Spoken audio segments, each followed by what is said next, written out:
Ever have that thing where like some music just hits you and you're instantly somewhere else? Oh, yeah, Like definitely. transported. Yeah. That was me the first time I heard Svetlana Nagaeva. Ząbírella. Nagaeva, yeah. Yeah. Her take on No More Suicide Commando from way back in 1981. Oh, wow. Okay. And it's such an amazing blend of dark wave sounds, Okay. and there's a real retro-futurism vibe going on. I could see that. And then, like, layered on top of that are these just hypnotic synth melodies. Oh, And it pulls you in.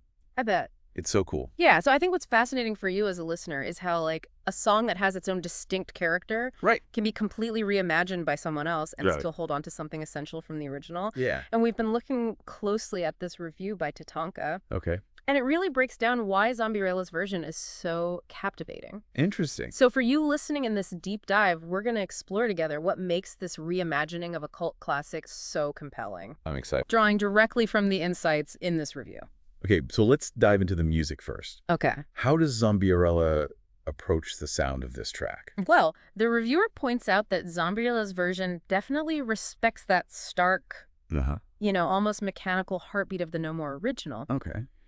But what she brings and what makes it distinctly her own is this added layer of like noir atmosphere. Okay. So you can think of those classic shadowy, mysterious settings you might see in like an old black and white film. Oh, I can totally picture that. Yeah. So for you listening, what are some of the key elements musically that help build this kind of atmosphere? Well, the review highlights a few crucial aspects. Okay. The first thing is ząbirella's vocals. Right. They're described as sultry, haunting, utterly hypnotic. Wow. The reviewer even uses the word ghostly, Oh, wow. which really gives you a sense of their ethereal quality. Yeah.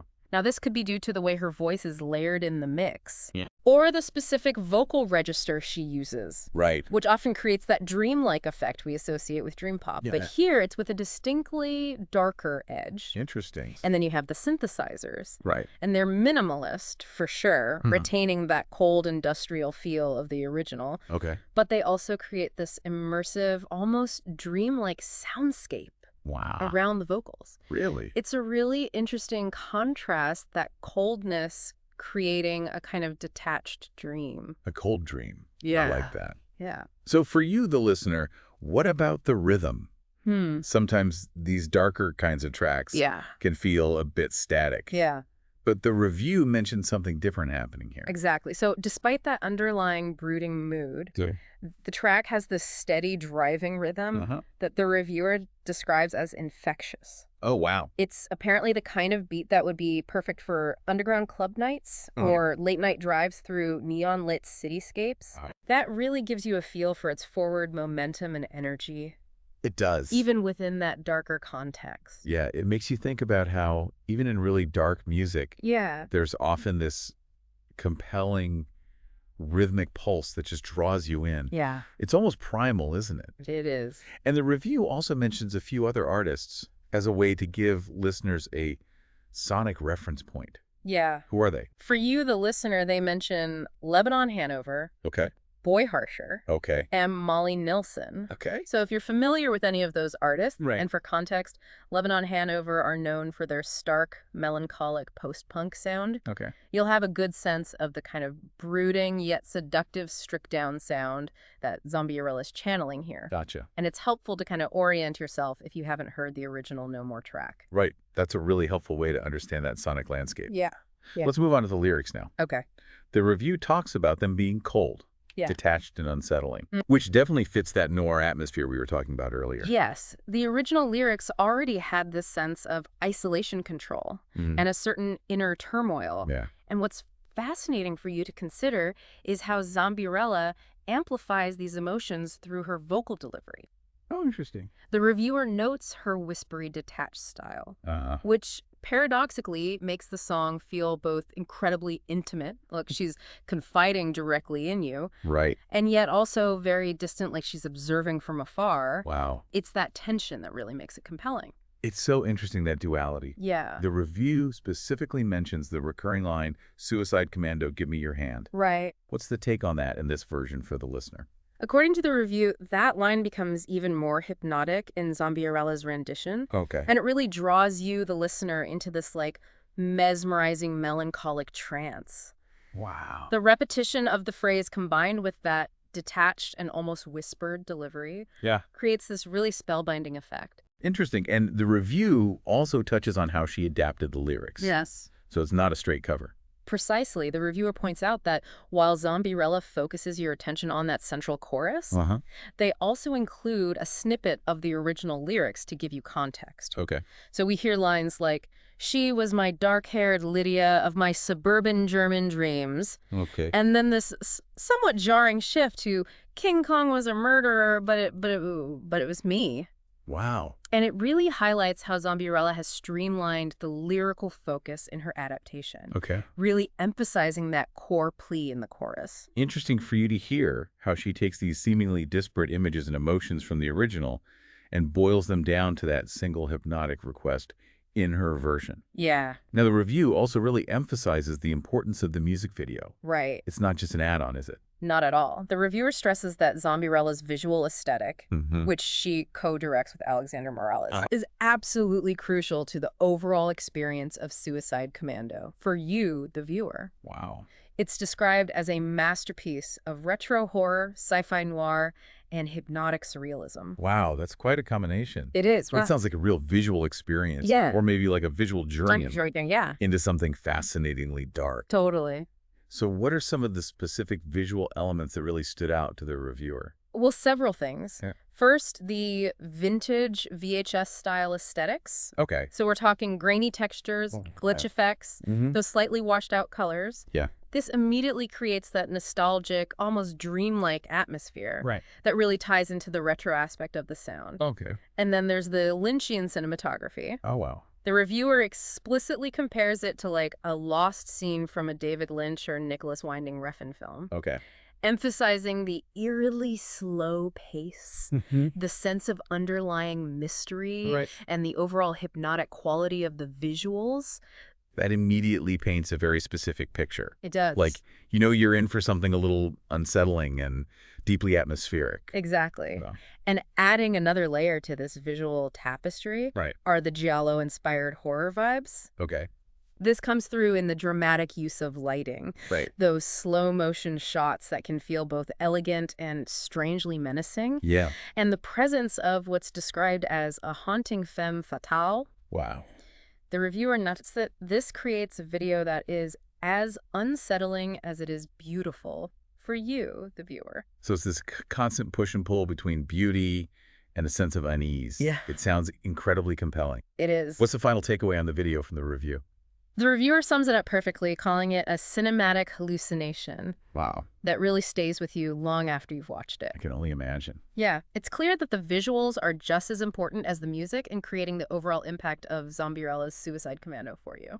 Okay, so we've explored the music, the lyrics, and these striking visuals. What's the final verdict from TATANKA on this whole artistic package? The review gives Suicide Commando a very impressive 9.5 out of 10 rating. Wow, that's great. The only reason it didn't get a perfect score, according to the reviewer, is kind of a humorous one. They really loved the focused lyrical adaptation, but admitted they would have loved to hear a longer version. Oh, that's great. Yeah. That's always a good sign for you as a listener. Yeah. Wanting more is definitely better than feeling like something overstayed its welcome. Oh, for sure. So what are the key takeaways from the review's final assessment? The reviewer emphasizes that 𝗧𝗕𝗓's reinvention is both seminal and elegant. Wow. And they see it, especially when paired with that visually striking video, as both a respectful nod to the post-punk origins of the song and a fresh modern take that can absolutely stand on its own merits for you to appreciate. And who does the reviewer think would particularly connect with this track? The review specifically mentions fans of cold wave, synth punk, dark electronic music, and anyone who appreciates those retro-futuristic aesthetics we've been discussing. So if any of those genres or styles resonate with you, this is definitely something worth checking out. And what were the absolute best moments, according to the reviewer? The reviewer highlights those whispered, almost monotone vocals, that hypnotic bass line that really drives the track forward, and those eerie cinematic visuals we just discussed. Right. All of these contribute to the overall immersive and unsettling effect for you. Wow. And importantly, the review includes a direct link. Yes. So you can go and watch the video yourself and experience it firsthand. Exactly. That's so cool. It sounds like a truly immersive artistic experience. It is. Now let's shift our focus to the artist behind this captivating work. Okay. Svetlana Nagaeva, or as she's known on stage, 𝗧𝗓𝗓𝗏. Yes. Who is she, for those of us who might not be familiar? Svetlana Nagaeva as 𝗧𝗓𝗓𝗏 is described as a Russian musician, vocalist, and bassist who's really made a distinctive mark by blending Gothic aesthetics with surf rock and dark wave. Wow. It's quite a unique combination of sounds and influences. It is. And as the review notes, she's built a dedicated global following for her very particular sound and stage persona. That's cool. The review mentions her early life in St. Petersburg. Yeah. What were her initial steps in the music world? Apparently, even in her early days in St. Petersburg, Svetlana was deeply involved in both music and visual arts. Interesting. Her initial forays into the music scene involved collaborations that consciously brought these two elements together. Wow. Really setting the stage for the multimedia approach we see now with 𝗧𝗓𝗓𝗏. Yeah, and before 𝗧𝗓𝗓𝗏𝗏, she was involved in another well-known band, right? Yes, she gained significant recognition as the bassist and vocalist for the Russian surf rock band 𝗧𝗧𝗔𝗓𝗏. Oh, cool. I've heard of them. Yeah, they're known for their very eclectic mix of surf rock, Right. rockabilly, and electronic music. Right. Often infused with those retro horror and sci-fi themes that clearly resonate with Svetlana's own artistic sensibilities. Yeah. And importantly, the review points out that she continues to be a part of 𝗧𝗧𝗔𝗓𝗏. So 𝗧𝗓𝗓𝗏𝗏 is like a solo project that allows her to explore different sonic territories within that broader spectrum of her interests. Exactly. 𝗧𝗓𝗓𝗏𝗏's tentative reels is specifically mentioned as a platform where she delves into covers like 𝗬𝗧𝗔𝗓𝗪𝗏 and also her own original compositions, leaning more into dark wave and post-punk. Gotcha.